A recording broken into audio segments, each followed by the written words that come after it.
Hey guys, what's up?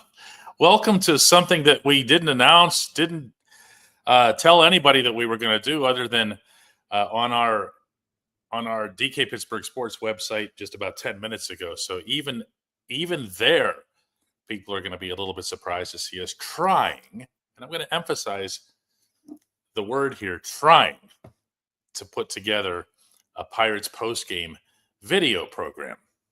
All right, so the first thing I see is that I didn't plug the microphone in, so I'm doing that first. Next thing I see is that I don't have my headphones connected, so I'm going to do that next. See how enthralling this is already. Oh, we'll get there. We'll get there, guys. Here comes the headphones. Nelson's stoked about that ball game. You can look at the ticker across the bottom to see how it went. 6-1, benches clear, a couple of big home runs by young guys, kind of stuff that you wanted to see, hoped to see all along. Let me see if I can get the headphones hooked up here now.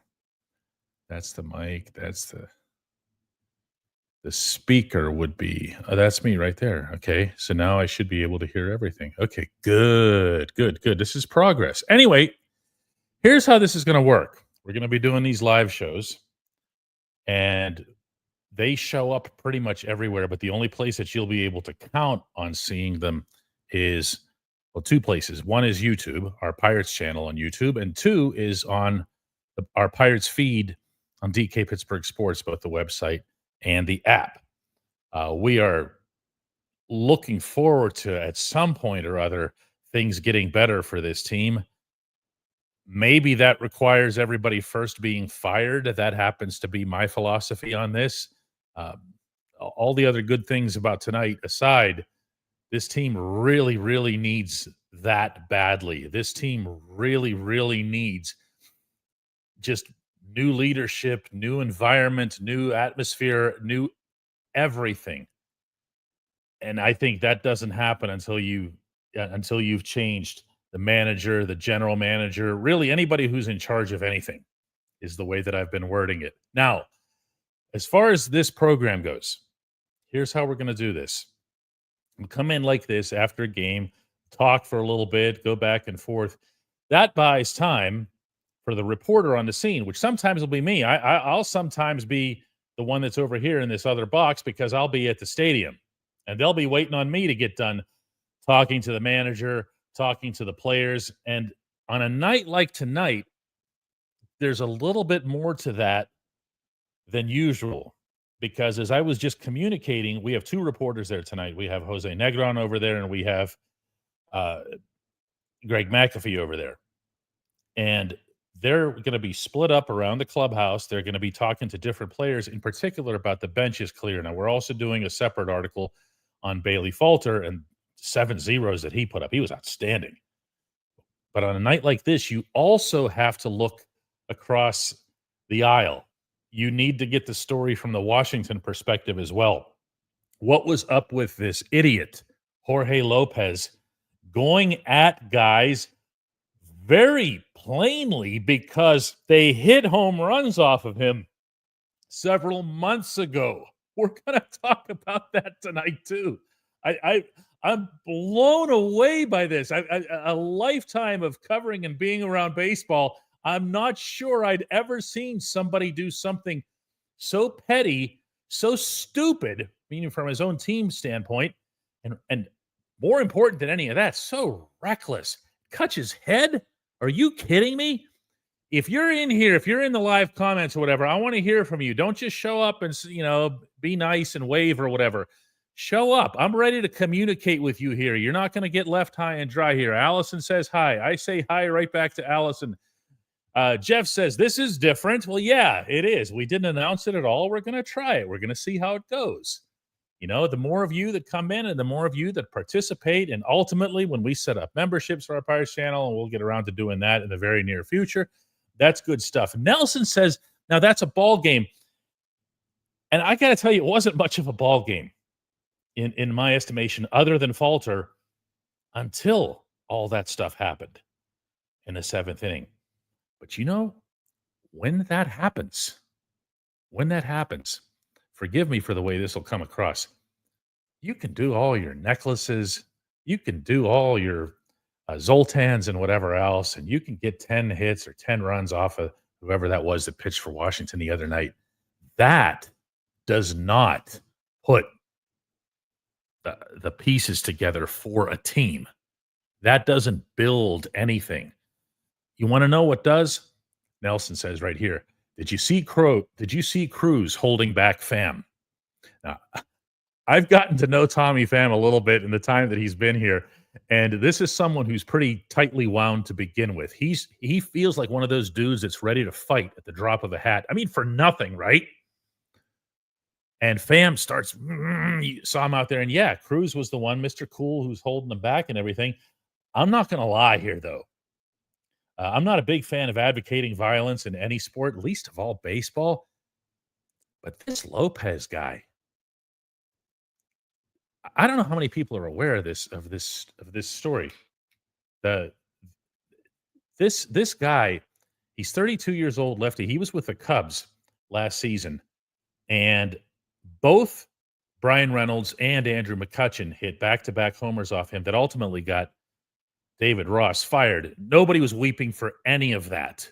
The Cubs losing, Ross getting fired after mouthing off about the Pirates being terrible or whatever that was. But this guy remembers home runs from that long ago, and he's got people on base behind him. He's got people on base in a game that at the time was only 2-0 in favor of the Pirates. The Nationals very much had a chance to get back in this. Remember, the Nationals are facing a team that also isn't very good. And he says, you know what? Who cares? I don't care. I'm going to throw at these guys because they had the audacity to hit home runs off of me at Wrigley Field several months ago. Reynolds got plunked, you guys might have noticed, in the ribs. Okay. That's no picnic. He's not going to sleep well tonight.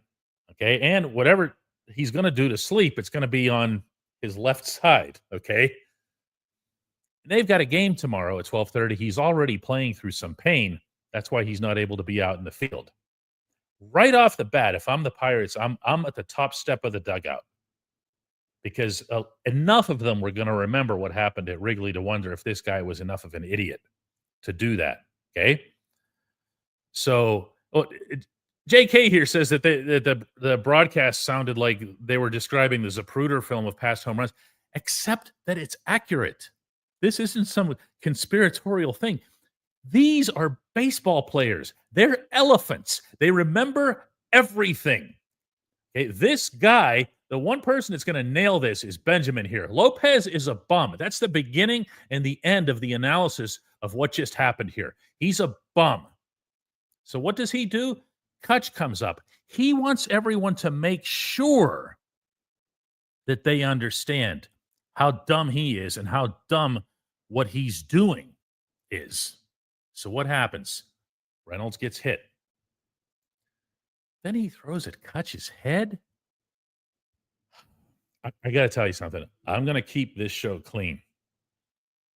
But before and after this show, nothing that I say about this incident will be clean. I'll repeat to you that we have not one but two reporters in the Pirates clubhouse right now over at PNC Park. Jose Negron is working on this story. Greg McAfee is working on this story, and they're going to be joining us when they have the opportunity, when they're out of there. But man, this one is. Mark Leslie says 2 a.m. ready for bed after a Pirates win, and you go like, where are you at 2 a.m., dude? You're like out in the middle of the Atlantic Ocean? Oh, wait, no, middle of the 5 hours. You're in England. You're either in England or in Ireland, bud. So, yeah, you stayed up for this? Let me know where you are. I'm kind of curious now. Eric Hill says Cruz made him pay with the missile leaving the park in 2.5 seconds. You know the best thing about Cruz's home run was, in addition to the fact that the bases were loaded and Kutch walked, thanks to the new pitcher who came on and completed that walk.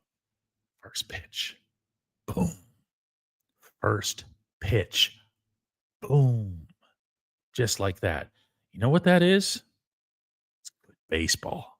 It's good baseball. Mark says he's in Scotland. So I was kind of right. The Scots don't like it when you confuse them with the English, separate country and everything. But, it's all UK, and it is the same time zone. Cruz made him pay. Hunter Holmes says, double shot for the Pirates? Awesome. Not really. It's not going to be that. It's not going to be that. This is going to be a live thing that pops up after a game when there's significant news. Let's say they make a trade. Not like, who was that guy, Stuttgart or whoever that came on in the ninth inning? Schugart. I just renamed him after a city in Germany. Came in the ninth inning. When he gets called up, we're not doing one of these shows for him. Okay, not even his parents would watch that. But we will do this whenever there's major stuff here, as long as you're here. We're not going to do it for nobody. And right now, I'm looking at this, and we have 843 tuning in live. Mark will let this slide once. Timothy Ryan wants to know what happened. A good time for me to finally put this together. Okay. First off, Pirates 6, Nationals 1. The Pirates have now taken 2 out of 3 from this terrible team. The Pirates have a chance to take the series. Have they taken a series yet this year? I don't think they have. They have a chance to take a series, I believe, for the first time. You guys can correct me if I'm wrong. That can happen tomorrow with the matinee game.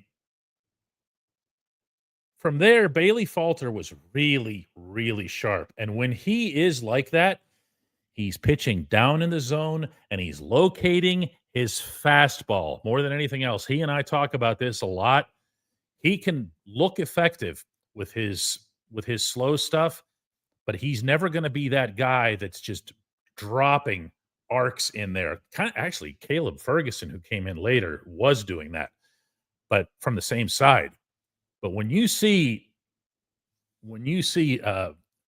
Bailey Falter pitching like that, he's going to get through the game regardless of the opponent. That's the funny thing. You can say the Nationals stink and whatever, and you'd be right. But when he pitches like that, he'd go through anybody. He doesn't do it nearly often enough, which he would tell you. But so he pitches well. Early on, Henry Davis hit a line drive home run, pulled it, dead pull, actually. Henry needs anything and everything to go his way. He also threw a runner out with an absolute rocket, release time and delivery. From there, you made it to the next. You made it to the big inning. The inning in which the Pirates and the Nationals cleared benches. I don't want to make clearing benches always sound so dramatic. They cleared benches and they kind of looked at each other. There wasn't anything that happened. Nobody even pushed or shoved or anything like that. However,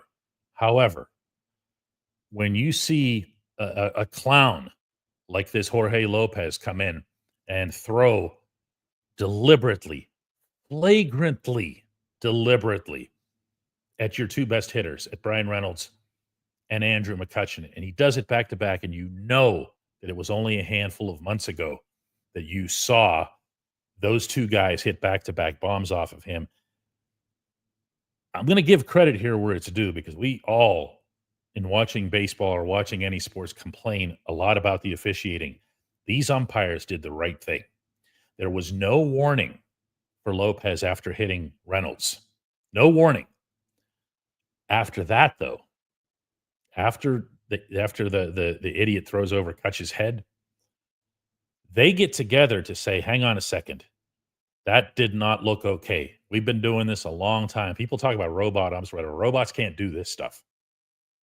And who knows if even one of the 4 guys on that crew was working that game at Wrigley Field last year and said, hang on a second, because they're like elephants too, umpires. They remember everything.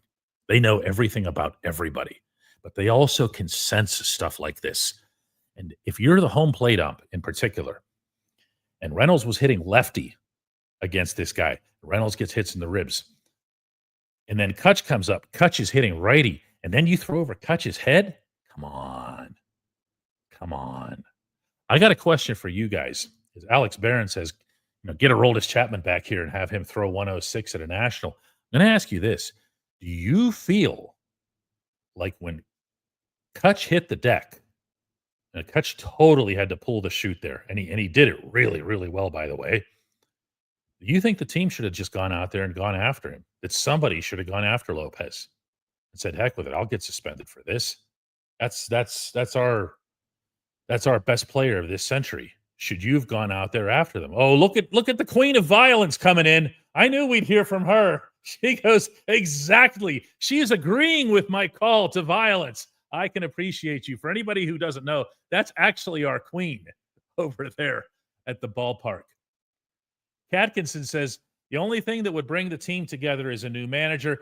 Save it for another day. We can do this. We can do that stuff all the time. All right. There was a lot to talk about in this game, and that's what we're going for here. Noah says that's what we got Tommy Pham for. Well, Pham started getting animated. He started to make some noise, and Cruz was holding them back. And when it looked like nothing else happened, that's when you need Jeffrey Rusnak on the field, because he was ready to go at them as if they were the Reds. And I'm not talking about these Reds. I'm talking about those Reds, the ones that you used to want to fight every series. Go at them. Go at them. Bring somebody together. It doesn't even have to be a player. Did you see Big Dan Vogelback coming out of the dugout? Now, listen, there's a counter for everything, okay? But I'm looking at Big Dan coming out. I'm looking at Paul Skeens coming out. He really stands way above everybody else.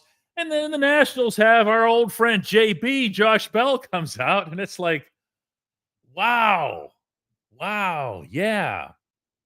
Okay, let's see what we got here. But Lopez was standing there, and Dennis Santana was like trying to have like this. What did that look like to you? This conversation with him, like, I really would advise that you don't do things like that anymore, or whatever it was that might have been. I just got a message from Greg that he's still in the clubhouse. Yeah, get him out. Yeah, he'd come back. He'd come join us. He'd come join us and talk to us about what he's heard. Greg McAfee in the clubhouse, but we have two reporters in there, and Greg's going to come out. Brandy Patterson says, it was a hockey night at PNC. Not quite. Catkinson says, I think Big Dan would immediately be their best first baseman if he played again. No, he'd be their only first baseman. They still don't have one of those, although Spencer Horowitz was taking some BP before this game. Vengeful Rocker says there might be more hostility in a Pirates Nationals game tomorrow than the Penguins and Caps game. I don't think so. If you're aware of baseball's unwritten rules, and I've had them explained to me a zillion times over the years, once it's been addressed, it's been addressed. So what you might see tomorrow is they'll throw at the Nationals young guy, the superstar, the pending superstar, the super talented. Open up here and get his name, James Wood, that hit the bomb out onto the Manny Sanguillen concourse.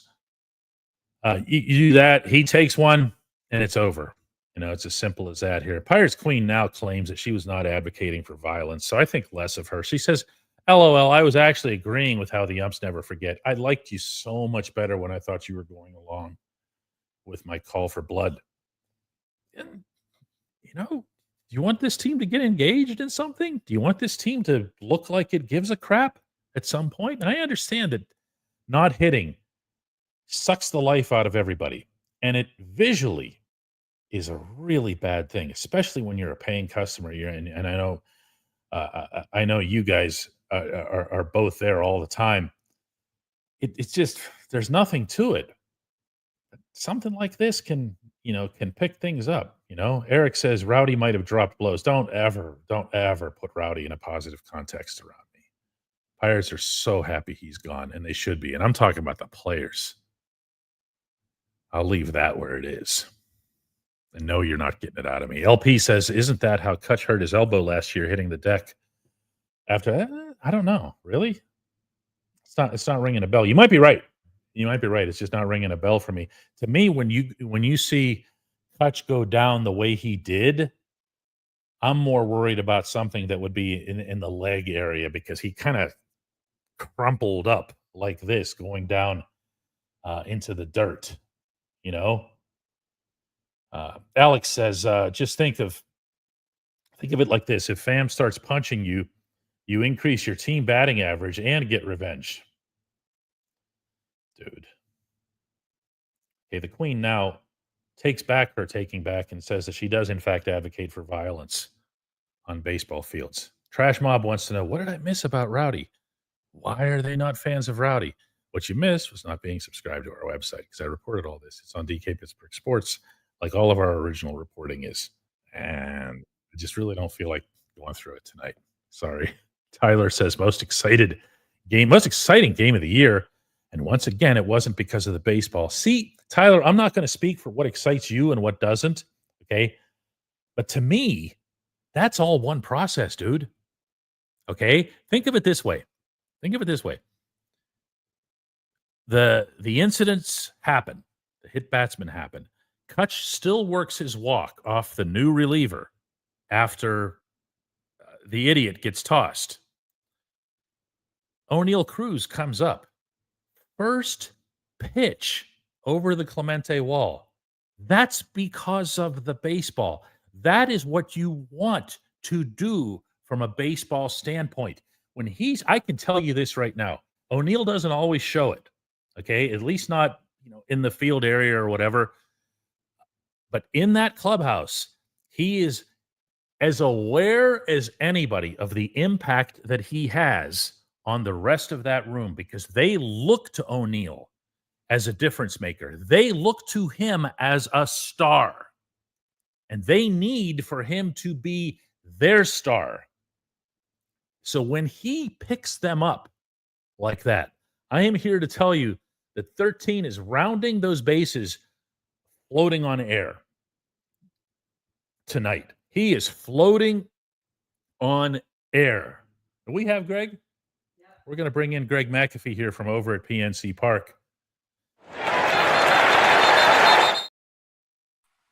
Complete with really cool graphic. What's happening over there, Mr. McAfee? How we doing, DK? How we doing? It's been an exciting night over here, that's for sure. Not as good as O'Neal Cruz. Come a little closer here. We can see. There you are. Okay. Tell us about O'Neal Cruz and how he was. Well, I mean, you saw it happen tonight. I mean, he had a little bit of a rough start. He comes up after Brian Reynolds and Andrew McCutcheon. In the clubhouse. I got pulled out a little early, DK. I didn't get a chance to talk that's to him. our fault. Okay. Well, we'll hear about that later for sure. Read about it on our site. Jose is touching on it in the game story, so he was planning on getting him, Kutch, Henry Davis as well. Tell me what you got over. Tell me what you got over there. What's the mood in there? I got a chance to talk to Bailey Falter today after throwing 7 shutout innings. Obviously, he was pretty confident after the way his last start went in Cincinnati. Said the curveball was working really well for him, but he's very complimentary of Henry Davis and the way he called the game and the way he approached it, and kind of how he was able to work him through 7 shutout innings. And I called a great game. He also gunned that dude down. Yeah, and that was another thing. He knew Henry has a pretty strong arm behind the plate, so he was happy to see that happen. When I see Bailey Falter pitch well, I see a lot of fastball command more than anything else. He reminds me. Take this in the most positive context possible, because he's a current broadcaster, and Stephen Brault. When Brault was on his game, Brault would just bing, bing, bing fastballs, and he would just move them. He would just move them. That to him was mixing up his pitches, was where he would locate them, how he would go after the swing. Was this more a case, from your view in the press box, of Falter not really worrying about outcomes and just going ahead and just putting his pitches where they were, or was it a case of the Nationals just being bad?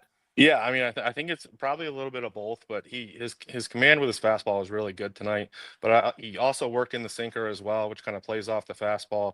And like I said earlier, he was pretty confident with the curveball tonight, which I think helped get those ground balls, those flyouts. But he was definitely efficient. I think he had 3 single-digit pitch innings, so that always helps in working into the 7th. And the one thing he did say was that he was ready to get back up for the 8th inning. Before that whole skirmish happened on the field. No, but he wasn't. He said he was ready to go. He was only at 82 pitches, and he was ready to go back out for the 8th inning. You know what drives me nuts about Falter, and I've told him this, and you know me, Greg, well enough to know that I've told. Okay, 100%. I've told him this. Just do this in the next start, and you still don't know from him what you're going to get in that next start. And I understand lineups are different, ballparks are different, all kinds of conditions are different. But when you see what he can do in this, and I can actually just picture him addressing this right now, just going, I know. That's how he talks. Well, okay, bring it next time, because he is, as far as I'm concerned, and I told him way back this on the first day of spring training when you and I were down there in Bradenton. Yeah. I said, you're the link. Okay, because this was the time when, Jared Jones was healthy, and it was supposed to be Mitch Keller, Jared Jones, of course, the other guy. Yeah. And then you have a kind of a link to whoever would be your 5. Andrew Heaney, of course, is the one that the Pirates were hoping for at the time. Had a really rough spring, has pitched great since then. But that Falter was the one who really needed to come through. Well, now that's multiplied many times over because of no Jones, and because you don't know when Bubba Chandler's going to get here. And I would think that something like that, the way Falter pitched in this game, Greg, has got to be almost as uplifting for the rest of these guys as the whole scene there in the 7th. Oh yeah, 100%. I mean, when you get an outing like this from your 3, 4, 5 starter, whatever you want to call him now, that Jones is down, it's an uplifting feeling. I mean, especially when he goes out and throws 7 shutout innings. I think the one thing that we've seen a lot from Bailey Falter, through his career, is it seems like it's something different every time he has a bad outing, like it's mechanics wise or anything like this. But I think an outing like this is, what you can see when Bailey Falter is on his game, when he's locating his fastball, when he's working his breaking pitches off of that fastball, and mixing it in the sinker too, to keep hitters honest. And Boss says that Bubba has dominated. Yeah, I don't know about that. I mean, he's throwing really, really hard, and he's facing AAA hitters. I'm old enough to remember this guy from way, way, way, way back when named Roansy Contreras, and I'll wait until you get to the majors and start doing it. Denny says, you don't get to say this often, but Heaney was a great signing. I'll say the same about that. I can agree. So let's see how it goes. Big Lopez says that Falter is a bullpen saver. He certainly was, considering they've got the quick turnaround tomorrow. Greg, when you're talking about the other guys, who contributed to this win, you're talking about obviously Henry Davis. I don't know if Henry was out while you were in. Who else was out while you were? He was out. The only person I got to talk to was Bailey Falter. Everyone else was still kind of in and out, getting showers. I know that Jose talked. What kind of mood? Excited. Okay. I mean, the one person I saw, Tommy Pham, he was right back into the iPad. As soon as he got out of the shower, someone handed him an iPad from the side, and he was studying film already. He was focusing on that 7-3 ground out. I don't know if you want to call it a ground out, but when he, that whole play between him and Cruz and Pham and the ball to the outfield. So he was looking at that and studying that. And a couple other guys just in and out. And I mean, it was a lot more lively of a clubhouse tonight than it was. That's 7-3 ground out. Yeah. That's 7-3 ground out, man. You could have people studying that for years. I'm gonna know what the heck happened when you have 4 veteran umpires like that conferring, and the first question that somebody asks out of the 4 is, "The hell was that?" You really got something. Yeah, as Derek Shelton said in his post-game press conference, that I think 2 of the umpires had it as a catch, 2 of the umpires didn't have it as a catch, so they came together, and he thought they got it right with how they were able to judge it. The boss is producing the program tonight, wants everybody to know, and you can see it on the message below, that to the 1,000 or so viewers that we have right now on Twitter, you're going to need to move to YouTube in the future or now to participate. We're just going to put it in some places like all over that's not going to be visible before long, because Twitter doesn't pay. A whole bunch of these other places that this is showing tonight don't pay, whereas YouTube pays, which is why everything and everybody is moving to YouTube, and we're hardly an exception to that. We'll be only on 2 platforms. One is YouTube, and the other one will be obviously on DK Pittsburgh Sports on our Pirates feed, and we're in both of those places right now as well. Robert says, I thought Roansy was going to be a fixture in our rotation. In fairness to the Pirates, whatever it was that went wrong with Roansy, where he lost all that velocity and everything, it hasn't exactly gotten solved everywhere else he's been either, and let's be fair about that. Greg, I want to ask you, This is an Mhm. intangible thing, okay? And I'm not going to tell you what I think first. I just want to hear it from you here. What have you thought Alright. about the vibe around Shelton right now? And I'm not talking about whether or not he's going to be fired. I'm just talking about the way he has carried himself. Does he seem like himself to you these days? Well, I think that's kind of hard to tell for me. I mean, I obviously wasn't around the team a whole bunch last year, so it's hard to see from day to day stuff, from dealing with him in press conferences. He seems the same each day. Sometimes he's a little shorter, sometimes he's a little longer. Joking. Obviously, we get to see stuff that's off the camera, kind of behind the scenes, and he's Yeah, still kind of yeah. joking. He's still kind of joking around with us and stuff like that. So he seems a little energetic, but then obviously when you have a loss like last night, obviously the whole demeanor is going to change and things of that nature.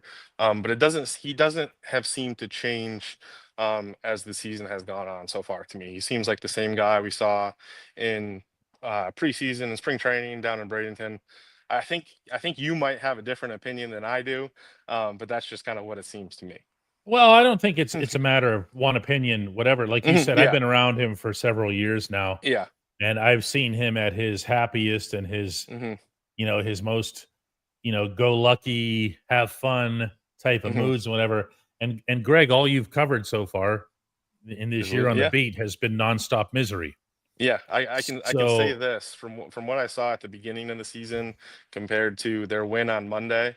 I mean, I put it in the right from the room after the game. I mean, he was giddy. He was ready to go. He was a fan, and he a little bit of the same tonight after the win. yeah, Ben says here that tomorrow should be interesting to say the least. I don't think so. I hmm don't think so. What I are you mean, gonna what are the Nationals gonna what are they gonna retaliate for? That their guy was an idiot?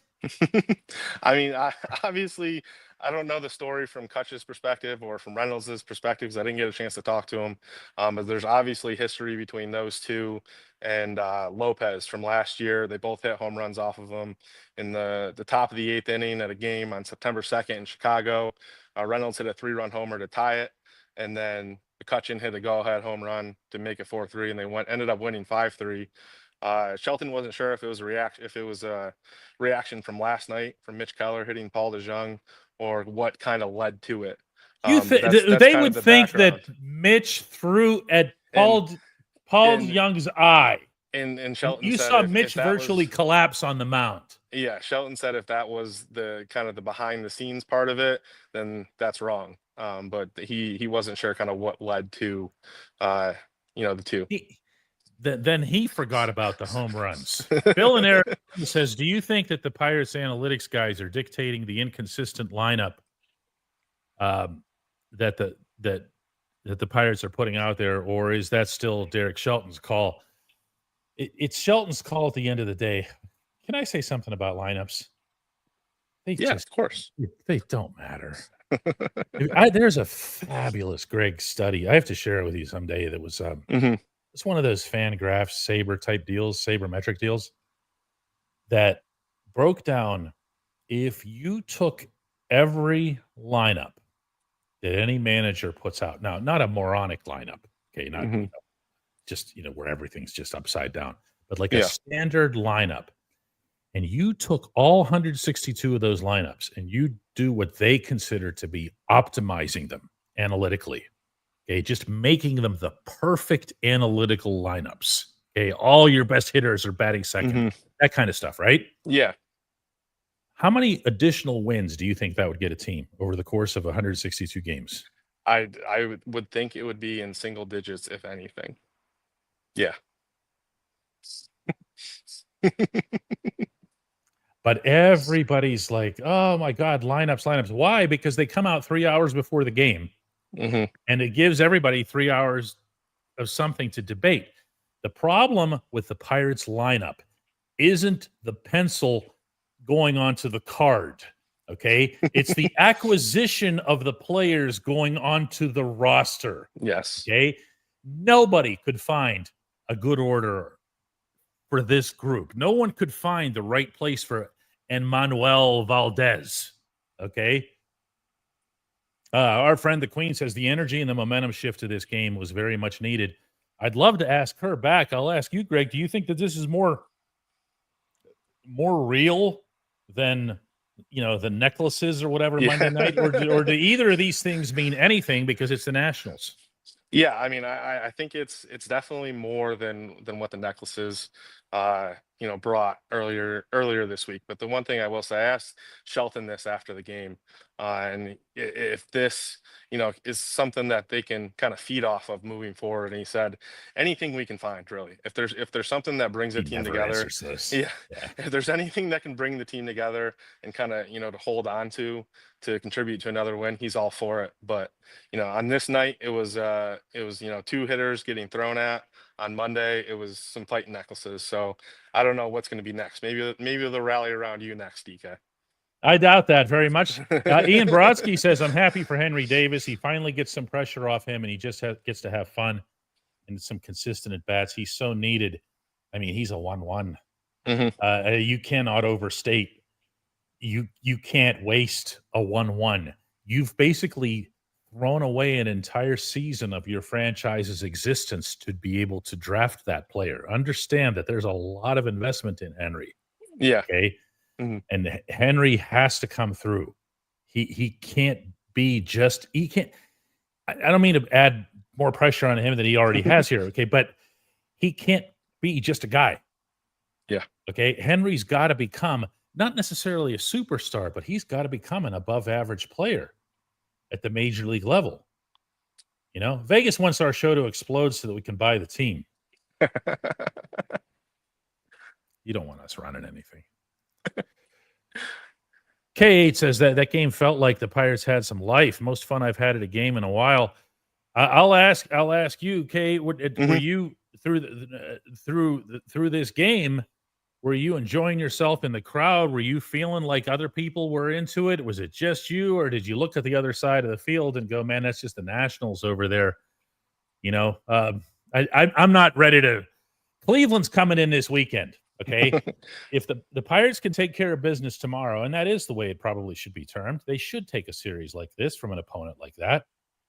Then the Guardians come in. By the way, Greg, did you see who's pitching Friday? I was going to ask you the same question. I was going to see if you saw it. Luis Ortiz.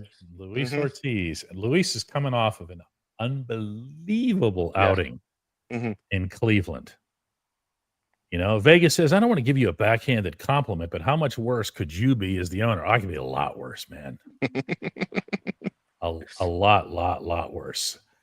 Robert says the pitching has to do this darn near every day. Well, don't forget that too. This game ended up 6-1, but it was 2-0 for the or 1-0, 2-0 for the better bulk of it. And that's the other pattern that's in play. Even though they got the 10 runs the other night, even though they got they had 2 extra base hits Monday night. Yeah. In other words, they hit a bunch of singles that found holes or found grass. Yeah. Tonight was a little different. They got a couple of bombs from guys who are capable of hitting bombs. But is there a sense from you, Greg, a sense in the clubhouse that things are starting to really come around offensively, or is it just Monday and Wednesday and some stuff happened? I mean, I think the one thing that I've heard a lot of over the last 3 days is just being aggressive in the box. Brian Reynolds mentioned it this weekend to Jose. Brian Hayes mentioned it Monday. And the one outlier there is last night. And we asked Sheldon a bunch over the last 2 days. He didn't think they were as aggressive last night as they were on Monday, and he thought they had a little bit more aggressiveness tonight, especially in the later innings when they were able to string a couple hits together. And then obviously O'Neill Cruz's grand slam did a lot of damage. But I mean, Henry Davis's home run was also hard hit. I mean, he was aggressive in the box. He had seen that same pitch kind of earlier in an earlier at bat, and fouled it off into the left field, or the bleachers down the third base line, and he squared that one up. So I think aggressiveness is what they're kind of been focusing on after that series in Cincinnati. And when they've had success, the last 2 wins, that's what they've relied on, is that aggressiveness in the box. Such a mistake pitch.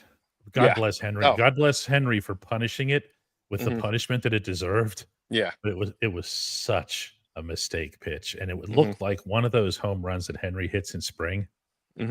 When everybody thinks Henry's going to break through. Yep. It's just got everything behind it, and it just flies. Just like that. For anybody who's wondering what the heck is going on here, I'll explain. We have a program that we're putting together, a live program, that's going to just kind of pop into your world. We'll let you know in advance when it's going to be when there's going to be a live shot of something. Be after a game, be after there's news.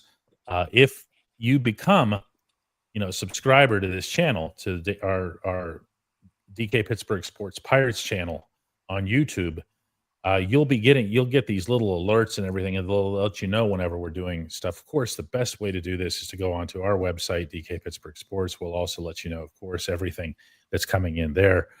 Mark Leslie asks if we're doing memberships for Pirates and Penguins channels too. The correct answer to that is yes, but it's in that intonation because we're still going through some stuff there to get that done. We have it in line only for Steelers right now, but because they're separate channels for us, it's not this. You can't go through the same process. We have separate channels on YouTube because it's good for the algorithm. It's good for more people seeing it and all kinds of other boring technical stuff. Ronald says, I love the Pirates, but there's no future with this current management group, president, GM, and manager, in my opinion. Ronald, you are correct. And you know what else is correct? It was a really good game tonight, and I am sick and tired of the other thing. We're going to seize this opportunity to talk about actual baseball. Believe me, we'll hit on the other stuff incessantly. Mark says, hopefully we get one of these when Shelton and Charrington are given their walking papers. I see we're trying to end the program. And the boss is over there going like this. Yeah, here they come with the ownership stuff and everything. KH says, Bailey was so good, and the Pirates needed that badly. I'll give Falter every bit the credit that I feel like Paul Skeens both deserved and got tonight. He was the stopper. Yeah. But this team, where it's at in the standings right now, Greg, it doesn't need one stopper. No, it needs multiple. It needs them across the board. And I mean, I'm even including Carmen Mlodzinski. Yeah. Okay. Because he's going to have to go out there against who's pitching tomorrow? Heaney's going tomorrow. Heaney's tomorrow. So Mlodzinski's going to have to face the Guardians, who can really okay. At least they can when I saw them in Cleveland against the Pirates. I don't know if they do that to everybody. But they need everybody on board right now. This can't be one of those times where you say, well, we have the pitching going, but not the hitting or whatever. You need all facets to come together, and that includes, my God, the defense. Yeah. I mean, that's something that's plagued them, throughout this year. I mean, even in their win on Monday, I mean, they go up and score 10 runs, but they commit 4 errors, and that's probably not including all the mistakes they made throughout the game. It's something they need. If this team is going to win, they need to string all 3 facets of the game together: pitching, hitting, fielding, and that's how they got to win games this year. The Queen says hello to the boss. They're friends. They stopped by our place. That's actually the real Queen from out there in left field. Oh, okay. Oh, yeah. That's authentic. She's authentic. Last one for tonight comes from Eric Hill. Says, did you guys ever talk about how Monday's game was the first ever with a number 1 overall battery? Yeah, I actually put it in my skiing story. I included in there. We learned about it about midway through the game once Henry had taken over. Paul Skeens had a lot of good things to say about Henry Davis and being able to work in tandem with him throughout the game. And pretty good accomplishment. I mean, I was kind of surprised that something like that has never happened in Major League history. Yeah, I don't know if I'd go so far as accomplishment. The Pirates had to really, really, really, really suck to have both of those guys drafted where they did. Now, they celebrated it like it was an accomplishment. And yes, I keep that video on Save Get so you can see what they look like when they're excited. But in all seriousness, where Henry is concerned, can you imagine? I know we talked a lot about this in the spring, you and I in Bradenton, about the impact that if that Jack Sawinski that we saw down there could come up, how different this team would look. Well, that Jack never made it. I mean, he's here, but he's just doing the old Jack things instead of the Jack that we saw in the spring. Said the same thing about Ji-Hwan Bae, but there isn't anybody that comes close to having the potential impact that Henry does, even if you have 2 of your better hitters at catcher or 3 of your better hitters at catcher. You can move ND out. You can trade an ND or a Joey Bart. What you want to build up is the asset. And Henry as a 1-1 asset remains, I'm sorry, it's really in flux. Yeah. Yeah, I mean, I think it's been one of the big storylines. I mean, even since the beginning of spring training is, is he finally going to take the step forward this season? I've always seen this year as a big year for him. Obviously he started the year out in AAA, and you wanted to see him develop and come up, and this is his chance to kind of show that this is going to be the year that he succeeds at the major league level. And a hit like tonight, a home run, it can get things going. Obviously, it's still early. I think this was his maybe fourth or fifth game. But the one thing I've noticed over the last couple of days is the pitchers have spoke very highly of him and just how he's prepared for the game and how he's called it throughout. And then obviously he's come a long way as a defensive catcher, and now he's just got to get the bat going. And I think it will all come together for him. Appreciate you guys. We'll be back with another one of these. I don't know when. We're going to see how this one goes. I'm looking here we have almost 1,600 people watching this. That's a lot more than we thought we would get for doing this completely unannounced. So we love you. Remember that the best place to see programs like this is on YouTube or over on DK Pittsburgh Sports. So if you saw it somewhere else, bear that in mind. You go tomorrow, like, where is this thing? It might be over there by then. So, all right, guys. See you later, guys.